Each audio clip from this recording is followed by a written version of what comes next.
குருவின் கருணையுடன் இயற்கையின் தூய்மையை அனுபவியுங்கள். நம் குருஜியின் ஆசிர்வாதத்தால் அருளூட்டப்பட்ட இயற்கையான health and immunity mix, panchamukhi rudraksha மாலை, பஞ்சகவ்யத்தினால் தயாரிக்கப்பட்ட பொருட்கள் என தமிழ்நாட்டிலேயே தயாரிக்கப்பட்ட இயற்கையான தயாரிப்புகளை பெற www.guruvinkarunai.com இல் ஆர்டர் செய்யவும்.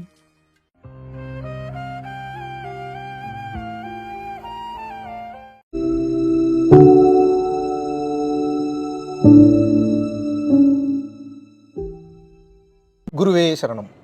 அனைவருக்கும் வணக்கம். ஆல்ரெடி நம்ம அனௌன்ஸ் பண்ண மாதிரி பரம்பொருள் குருமார்கள், அதாவது மாஸ்டர்ஸை உருவாக்கக்கூடிய 3 மாத வகுப்பு பிப்ரவரி, மார்ச், ஏப்ரல் கண்டினியூவாக வந்து போயிட்டுருக்கு. ஸோ இடையில கிளாஸ் அட்டன் பண்ணாதவங்க தாராளமாக கீழே உள்ள காண்டாக்ட் நம்பர் காண்டாக்ட் பண்ணி உங்களது பேரை ரெஜிஸ்டர் பண்ணிக்கலாம். இதுக்கு முன்னாடி நீங்கள் வாட்ச் பண்ணாத வீடியோஸோட லிங்க் வந்து உங்களுக்கு அனுப்பிடுவாங்க. ஸோ நீங்கள் டவுன்லோட் பண்ணி பார்த்துக்கலாம். புதுசாக நடக்க இருக்கக்கூடிய அந்த வகுப்புகளில் அந்த டேட் டைம் பார்த்து தாராளமாக ஆன்லைன் ஜூம் வாயிலாக நீங்கள் கலந்து கொள்ளலாம். இன்றைக்கி எங்கே இருக்குன்னு வந்து பார்த்தீங்கன்னா ஹாங்காங் இன்டர்நேஷ்னல் ஏர்போர்ட்டில் இருக்கும். ஸோ இன்றைக்கி வந்து ஒரு முக்கியமான ஒரு விஷயத்தை பற்றி உங்கள்கிட்ட வந்து ஷேர் பண்ணிக்கலான் இருக்கேன். என்ன அப்படின்னா, தாய் தந்தையரை ஏன் மதித்து நடக்க வேண்டும், தாய் தந்தையரை மதித்து நடந்தால் எனக்கு என்னங்க நல்லது நடக்க போகுது, இந்த மாதிரியான ஒரு கேள்வி. இது இப்போ எப்படி ஆகி போச்சுன்னா, அறம் சார்ந்த விஷயம், அம்மா அப்பாவை மதிக்கணும், பெற்றெடுத்தவங்களை மதிக்கணும், சாப்பாடு போடுறவங்களை மதிக்கணும், ரெஸ்பெக்ட் பண்ணணும், அவங்களுக்கு வேணுங்கிற சப்போர்ட் பண்ணணும், ஹெல்ப் பண்ணணுன்றதெல்லாம் கடந்து பெற்றதை அவங்க கடமை வளர்த்து தான் ஆகணுன்ற மாதிரி அப்படி நியாய தர்மம் பேச போயிட்டீங்க. நீங்கள் ரொம்ப ஒரு ஒஸ்டான ஒரு வேலைக்கே ஆகாத, ஏற்றுக்கொள்ள முடியாத, நியாயம் இல்லாத, பெத்தா வளர்த்துரு, நீ எதுக்கு என்னை கேள்வி கேட்குறன்ற அளவுக்கு இன்றைக்கி வாழ்க்கை வந்து மாறிடுச்சு. கலியுகம் அது போல் வந்து இருக்கிறது. ஸோ ஏன் வந்து பெற்றவர்களை மதிக்க வேண்டும் என்றால் தெளிவாக புரிஞ்சுக்கோங்க. இரு சக்திகள் ஒன்றிணைவில் தான் உங்கள் சக்தி வெளியே வருது. இந்த பக்கம் இருக்கக்கூடிய மஸ்குலைனும் இந்த பக்கம் இருக்கக்கூடிய ஃபெமினைனும் ஒன்றாக இணையும் போது அதிலிருந்து புதுசாக ஒரு மஸ்குலைனோ இல்லை புதுசாக ஒரு ஃபெமினைனோ இல்லை புதுசாக ஒரு அர்த்தநாரீஸ்வரரோ பிறக்கிறார்கள். காரணம் என்னென்னா, இரு சக்தியின் ஒன்றிணைவில் தான் புதுமையான சக்தி பிறக்கிறது. அஃப்கோர்ஸ் அவங்க பெற்றுட்டாங்கன்னா வளர்க்க தான் போகிறாங்க, அதில் எந்த வித மாற்று கருத்து இல்லை. பட் இதில் நீங்கள் தெரிஞ்சுக்க வேண்டியது என்னென்னா, உங்கள் தாய் தந்தையரை மதிப்பது, கவனித்துக் கொள்வது என்பது அது வெறும் உடலை கவனிப்பது, மதித்து கொள்வது அல்ல. ஒரு காலகட்டத்தில் நீங்கள் மேலே போய் வாழ வேண்டிய வாழ்க்கைக்கு உண்டான ஒரு சிம்பிளான ஒரு மாதிரி வடிவத்தை குடும்பம்ன்ற பேரில் இறைவன் உங்களுக்கு கொடுத்துருக்குறார். சிம்பிள் கான்செப்ட் அவ்வளோதான், நீங்கள் புரிஞ்சுக்குங்க. ஸோ மேல் உலகங்களில் நீங்கள் மெச்சூரான பர்சன்றதை நிரூபிக்கணும்னா அதுக்குண்டான ஒரு களம், ஒரு விளையாட்டு பிளேஸ், அதுக்குண்டான ஒரு பயிற்சி கூடம் எது அப்படின்னு வந்து பார்த்தீங்கன்னா பூமியில் எந்த இடத்துல நீங்கள் இருந்தீங்கனாலும் சரி, இந்த கிராவிட்டல் ஃபோர்ஸுக்கு உள்ளாக்கப்பட்ட இந்த பூமியில் நீங்கள் எங்கே இருந்தாலும் சரி, அப்போது நீங்கள் இந்த பூமியின் சட்டத்திட்டங்களுக்குள்ளே 9 பிளானட்ஸ்குள்ளே 27 நட்சத்திரத்துக்குள்ளே 7 நாட்களுக்குள்ளே இந்த பௌர்ணமி அமாவாசைக்குள்ளே சிக்கிக்கிட்டீங்கன்னு அர்த்தம். சிக்கிக்கிட்டீங்கன்னா என்ன அர்த்தம்? அதை நீங்கள் பயன்படுத்த தெரிஞ்சதுன்னா தப்பிச்சிட்டீங்க, பயன்படுத்த தெரியலன்னா சிக்கிக்கிட்டீங்க. அப்போ என்னென்னா, கருணை தான் உச்சகட்ட இறைநிலையாக இருக்கும்போது இறைவன் தாய் தந்தையரை உங்களுக்கு கொடுத்து மதிக்கிறீங்களான்னு பார்க்குறாரு, ஹெல்ப் பண்ணுறீங்களான்னு பார்க்குறாரு, சாப்பாடு போடுறீங்களான்னு பார்க்குறாரு.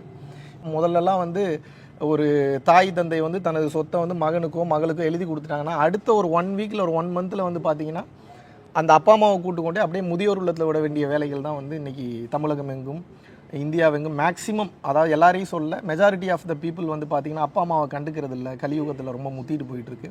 ஆனால் எப்போது ஒரு மனிதன் தாய் தந்தையரை தெய்வமாக வணங்க ஆரம்பிக்கிறான்னா, ரோட்டில் போகிறவனவே கடவுளாக பாருங்கன்றேன். அப்போ உங்களுக்கு பெற்று வளர்த்து சாப்பாடு போட்டு படிக்க வச்சு அடுத்த கட்டம் கொண்டு போய் உங்களுக்கு ஒரு கொசு கடிக்காமல், ஒரு எறும்பு கடிக்காமல், எந்த இடத்துலையும் ஒரு பிரச்சனை வந்துடாமல், ஏதோ ஒரு பஞ்சாயத்து வந்ததுன்னா கோர்ட்டு பார்த்து, கேஸ் பார்த்து, அதை பார்த்து, இதை பார்த்து, எல்லாத்தையும் பார்த்து உங்களை பத்திரமா கொண்டு வந்து உங்கள் காலால் உங்களால் நடக்க முடியும், சுய சிந்தனையினால உங்களாலேயே பார்த்துக்க முடியுன்ற தன்மை வரும்போது, இந்த பறவைகள் மிருகங்கள் கிட்ட இருக்கக்கூடிய குணம் மாதிரி தாய் தந்தையரை வந்து இனி உன் போக்கில் நீ வாழுன்னு சில பெற்றோர்கள் விட்டு விடுகிறார்கள். சில பெற்றோர்கள் கடைசி வரைக்கும் டேக் கேர் பண்ணிக்கணுன்ற நிலைமையில் இருக்காங்க.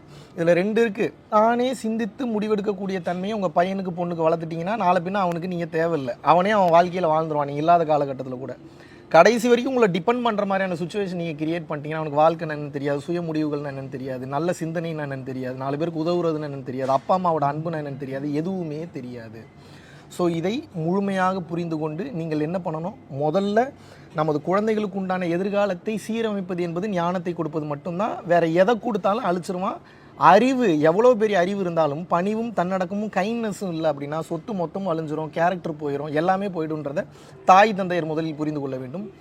மகன் மற்றும் மகள் எதை புரிந்து கொள்ள வேண்டும் என்றால், மேலே ஒரு டெஸ்ட் களம் இருக்குது, அது உங்களுக்கு தெரியலப்போ, பார்த்ததுனால தான் சொல்கிறேன், உணர்ந்ததுனால தான் சொல்கிறேன். பல சித்தர்களுடைய குறிப்புகளை படித்து உணர்ந்ததுனாலும் நான் சொல்கிறேன், தெளிவாக புரிந்து கொள்ளுங்கள். அந்த உலகத்துக்கு போகணுன்னா இந்த உலகத்தில் நீங்கள் என்ன பண்ணுறீங்கன்றதுக்கு உண்டான ஒரு ப்ளூ பிரிண்ட்டை மொத்தமாக எடுத்துருவாங்க. பிறந்ததுலேருந்து சாகிற வரைக்கும் என்னெல்லாம் பண்ணீங்க, ஒவ்வொரு சுச்சுவேஷனில் விதி கொண்டு போய் நிறுத்தும். அந்த சுச்சுவேஷனில் விதி கொண்டு போய் நிறுத்தும் போது நீங்கள் அறம் சார்ந்து முடிவெடுக்கிறீங்களா சுயநலம் சார்ந்து முடிவெடுக்கிறீங்களான்றதை பொறுத்து கர்ம வினைகள் என்பது ஆட் ஆகிட்டு போகுது.